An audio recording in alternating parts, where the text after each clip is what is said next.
In this video I want to talk a little bit more about the relationships of harmonic motion. Circular motion, pendular motion, spring motion, and a number of other things are actually harmonic in nature. So the key to understanding this is really how do you understand a couple of formula and the relationships between sine and cosine. Let's start with a circle. We'll see if I can draw one here. If it turns out well, I'm going to make a copy. Good. And let's do some axes. So here is a y-axis. Here's an x-axis. We'll label them appropriately. There's x. There's y. All right, and just because I'm going to need this later, save some time, let's make a copy. Okay, and I'm going to put that on down here. Okay, so here we go. What we're going to do here is examine the relationship between first the radius vector in circular motion and the velocity vector. So in circular motion, here is some radius vector, and we'll call that r. And the velocity vector in circular motion goes tangential to that, so it's at a right angle, and there it is. Let's redo that. Okay, so there's the velocity vector. There's a right angle right here. Now, if this radius vector is actually spinning around, well, we can write that angle here as theta, but that angle is actually dependent on time. And so if it's constantly changing, there's no acceleration or deceleration, we could write that theta is equal to omega t. That is the angular velocity of r, or whatever is going around the circle, at times the time. So that would mean that, for example, the y component of r, let's draw it up there, so let's just label that as y, that y component is going to be equal to r sine theta, as we might expect. Or we could write that as r sine omega t. Now, if we start looking at the velocity and we want to get the y component of the velocity, well, now things get a little bit interesting.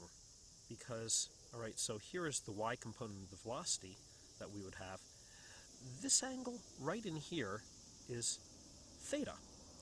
So that means that Vy is actually equal to whatever that tangential velocity is, v, times cosine theta.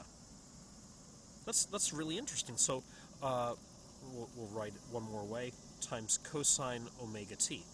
So where we have a sine function describing a y component of r, we have a cosine function describing the y component of v.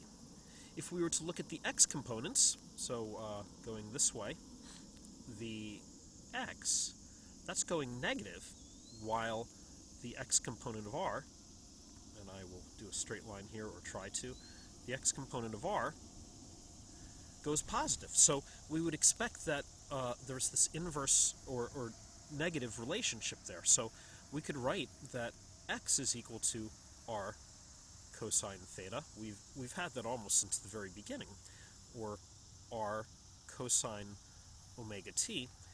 And if we were then to look at the x component of the velocity, so vx, this is going to look like negative v times what?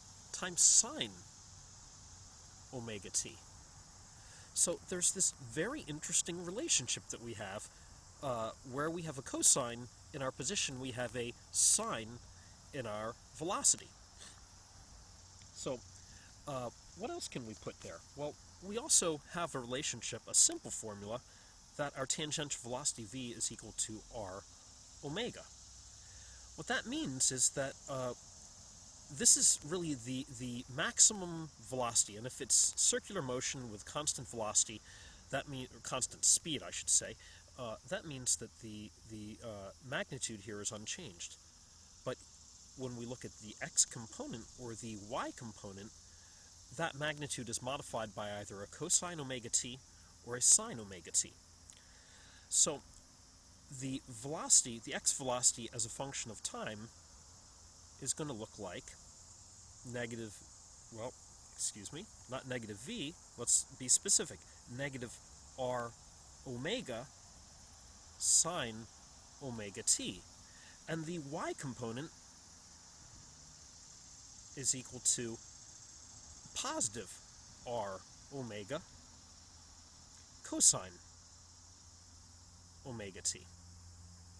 So let's keep that in mind for the next bit, where we're going to talk about how all of this relates to acceleration, because this is going to help us to truly understand what's going on with harmonic motion.